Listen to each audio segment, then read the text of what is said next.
आज हम लोग क्वांटिटी सर्वेयर का रूल्स एंड रिस्पॉन्सिबिलिटीज़ के बारे में डिस्कस करेंगे। तो पहले नंबर पे आता है कॉस्ट एस्टिमेशन। एक क्वांटिटी सर्वेयर को बिल्डिंग के सारे कंपोनेंट्स के कॉस्ट एस्टिमेशन करने पड़ता है। जैसे एक रूम के अंदर कितने सरिया लगेगा, कितने कंक्रीट लगेगा, कितने शटरिंग लगेगा, ये सारे एस्टिमेट करना पड़ता है एक क्वांटिटी सर्वेयर को। दूसरे नंबर पे आता है बजटिंग। बजटिंग मतलब ओवरऑल कॉस्ट निकालना एक प्रोजेक्ट के। एक बिल्डिंग का जो ओवरऑल कॉस्ट होता है, जैसे architect, engineers, labours, plumbers, technician, ये सारे जो इंक्लूड होंगे इस प्रोजेक्ट में, उसमें कितना खर्चा लगेगा, उसके साथ एक बिल्डिंग में कितना खर्च होगा, ये सारे ओवरऑल कॉस्ट जो होता है ये इसमें निकलने जाता है, उसको ही बोलता है बजटिंग। कॉस्ट कंट्रोल, ये थर्ड पॉइंट है। कॉस्ट कंट्रोल एक कॉस्ट कंट्रोल ये होता है कि एक क्वांटिटी सर्वेयर को सप्लायर्स के साथ डीलिंग करना पड़ता है। जो खर्चा पड़ेगा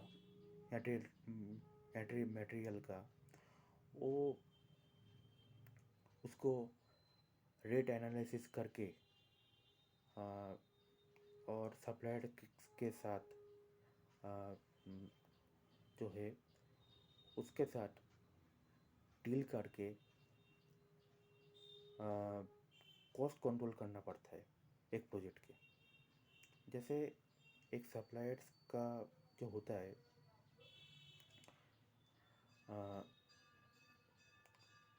अगर 20,000 एक मटेरियल का कॉस्ट पड़ता है, तो एक सप्लायर के साथ डीलिंग करके एक क्वांटिटी सर्वेयर वो कम रेट पे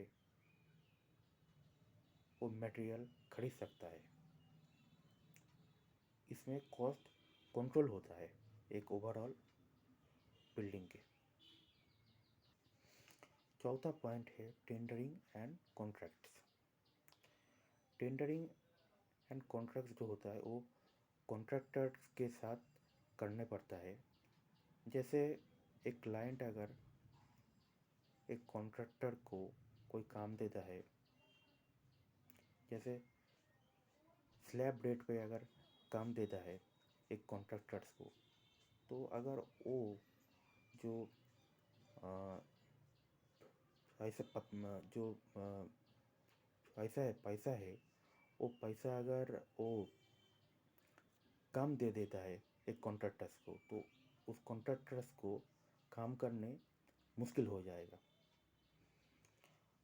तो इसलिए टेंडरिंग ऑन कॉन्ट्रैक्ट बहुत इंपॉर्टेंट पार्ट्स है। क्वांटिटी सर्वेयर का रोल भी बनता है कि टेंडरिंग अच्छे से करे। जैसे कि बिल्डिंग में काम कोई जो एक बिल्डिंग बन रहा है उसका जो काम है उसमें कोई गड़बड़ी गड़बड़ी ना हो, ये भी क्वांटिटी सर्वेयर का एक रोल होता है। पांचवा पॉइंट है वैल्यू इंजीनियरिंग। एक क्वांटिटी सर्वेयर को वैल्यू इंजीनियरिंग का मतलब है एक क्वांटिटी सर्वेयर को एग्जीक्यूशन से लेके tendering and contracts, estimation and budgeting और डिफरेंट लोगों के साथ डील करना पड़ता है, जैसे सप्लायर्स के साथ, कॉन्ट्रैक्टर के साथ।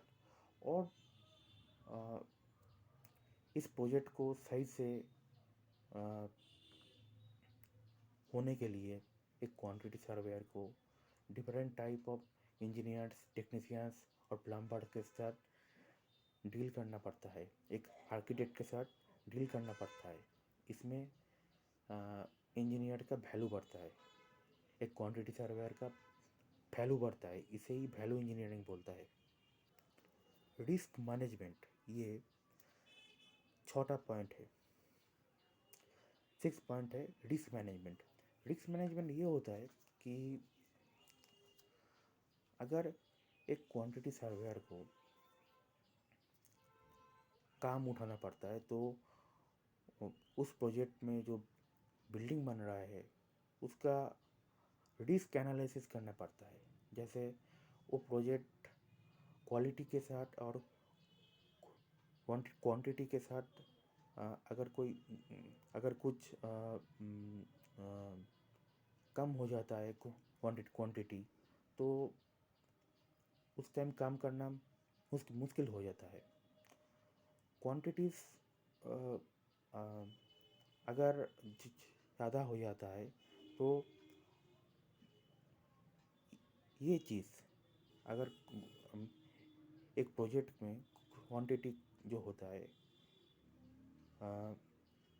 वो अगर जो ये लगता है क्वांटिटी जितना लगता है उससे अगर खर्च बढ़ जाए तो ये क्या होता है, इसमें वो प्रोजेक्ट का जो खर्चा है वो बढ़ जाता है। इसलिए जो कंपनी है या इंस्टीट्यूशन है उसका लॉस हो जाता है। इसलिए रिस्क मैनेजमेंट बहुत इम्पोर्टेंट है।